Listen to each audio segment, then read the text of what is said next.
Now if we get underneath here, hopefully you can see.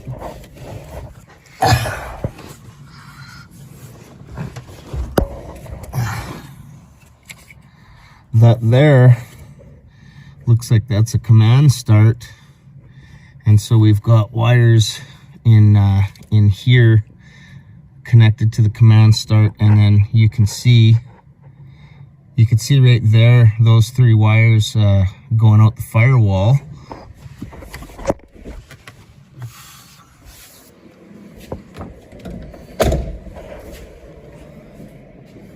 Them 3 wires come out the firewall, go off in different directions. That's the gray, and it's coming to our switch here.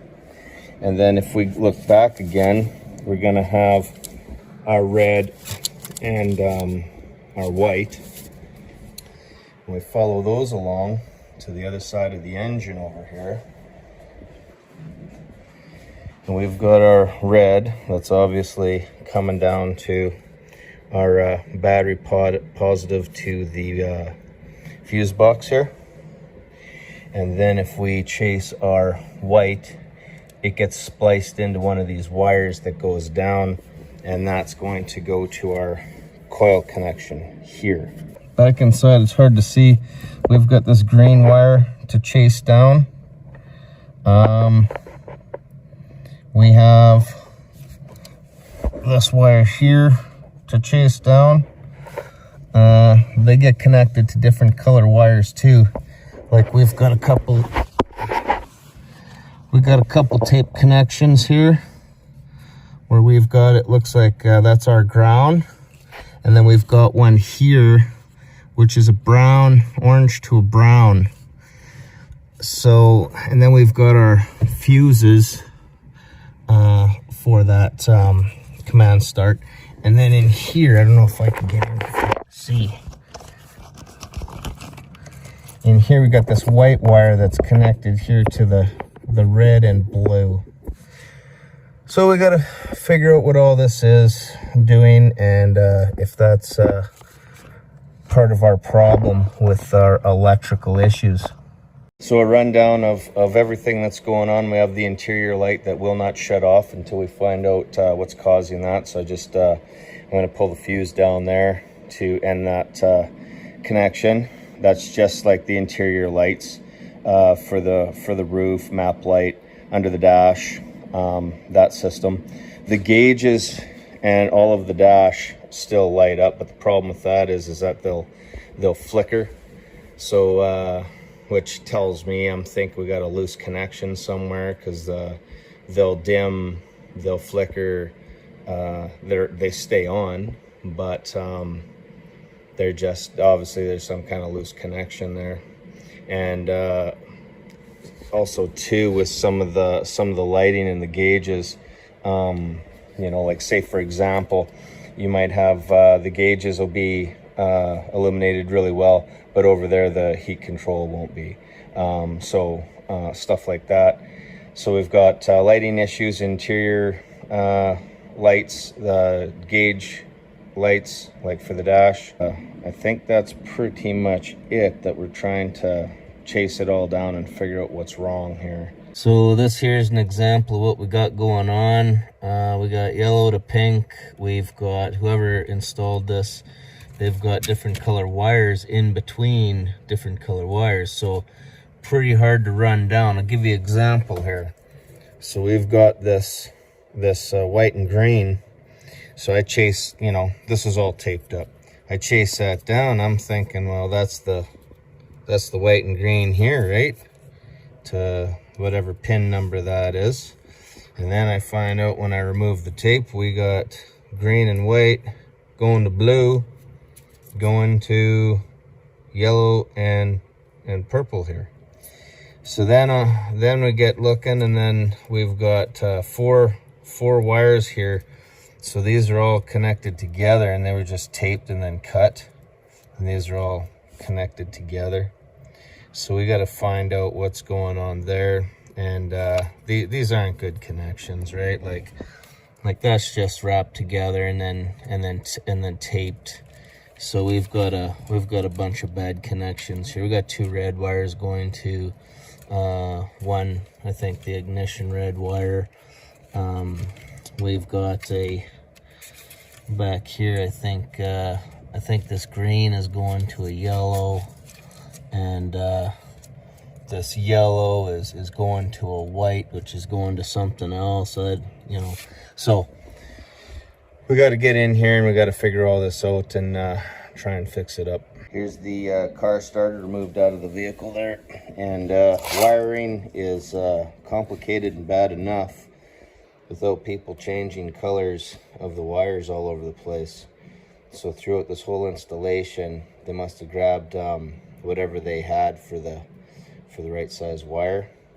So we've got yellow going to white, going to God knows what. This one here was the same thing.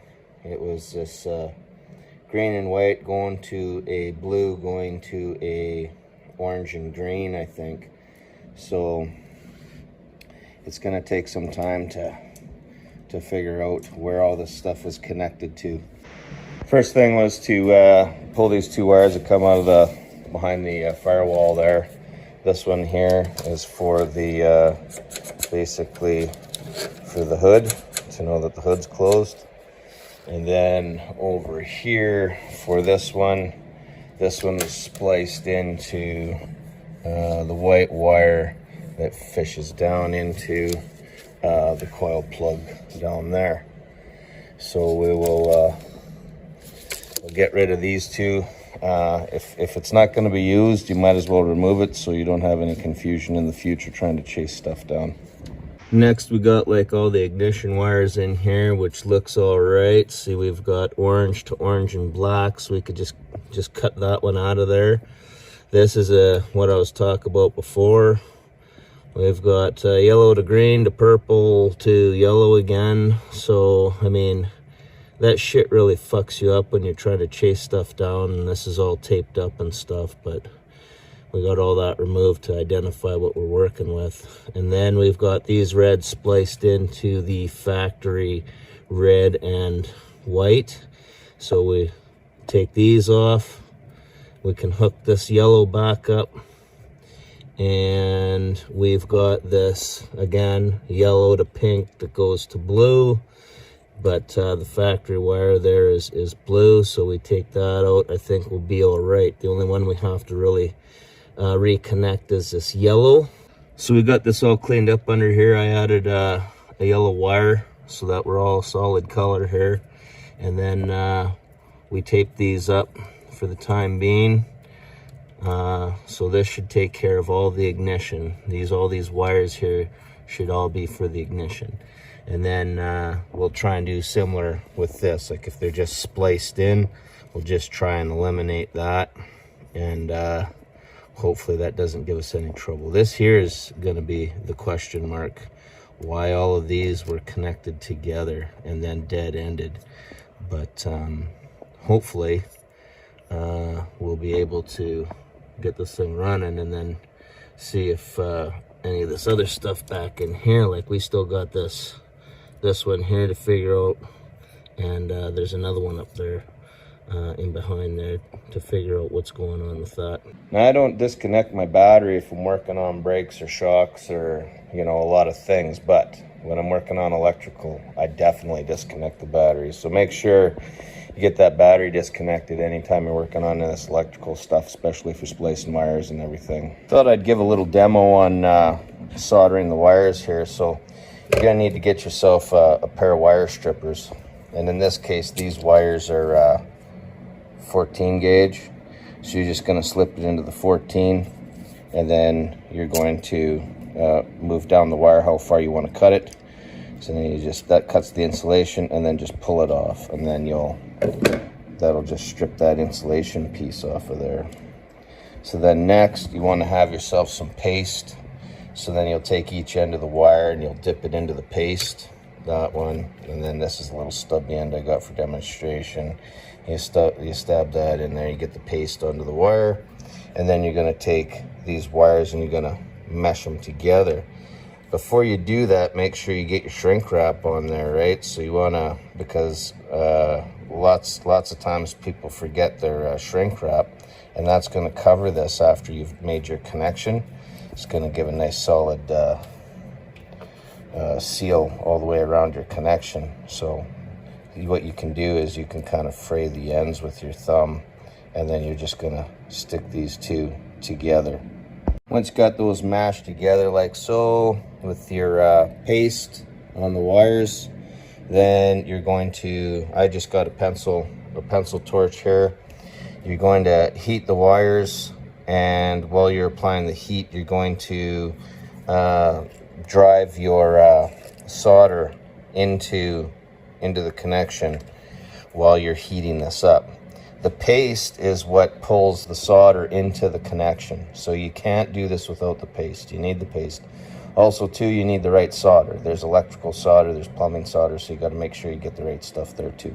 So then once you've achieved that, you've heated this up, you've put your solder in there, and then you let it cool. That sleeve will go over top like your connection, and then you just get the heat gun, and you're just going to heat up that shrink wrap there, and then that's gonna solidly seal that connection, so you won't have any trouble. Way better than black tape. Nice cleaner connection, more professional. It's just a better job all around. Once we get all that tape off of there, we find out we got a bunch of diodes in here for the connection itself, and then they've got another one coming off for these 4 wires. So diode is basically low resistance current in one direction, high resistance current in the opposite direction. And so we've got 4 of those, and we've got this wire here. This was spliced into that command start. So we're gonna go try and identify this in the book and find out what's going on here. So here we are in the book, and this is that connection for the body control module, where all those connections are in there. And number 10, that's the VTSS disarm sense. And then all of them other ones, they are basically the door ajar sense. So there's your front and rear. So those are the 4 doors, and with the ones with the diode on there. Now I'll be honest with you, this is kind of scaring me a little bit, because I thought I'd deactivate, well, I did deactivate the alarm in this Jeep, and I made a video on that. And now I'm wondering if this is gonna put me back in the wheelhouse there, if that's gonna give me more trouble again with that disarm. I isolated all those diodes to each individual wire and just taped everything up really good, and cut off that blue wire and covered up this splice here. And I'll leave it like that for the time being till we figure out what's going on here. And now there's still a couple wires up behind here and under the dash that we've got to take a look at. So there's a brown wire connected to that we cut off. We're going to tape that up. And up there, we're going to cut off that white wire and tape up the connection for the blue and red. Got that all taped up, and also up there, that should cover all the connections that we eliminated from that command start. Got the working fob here. We're gonna lock it, make sure it's locked. Try it. Put the key in here.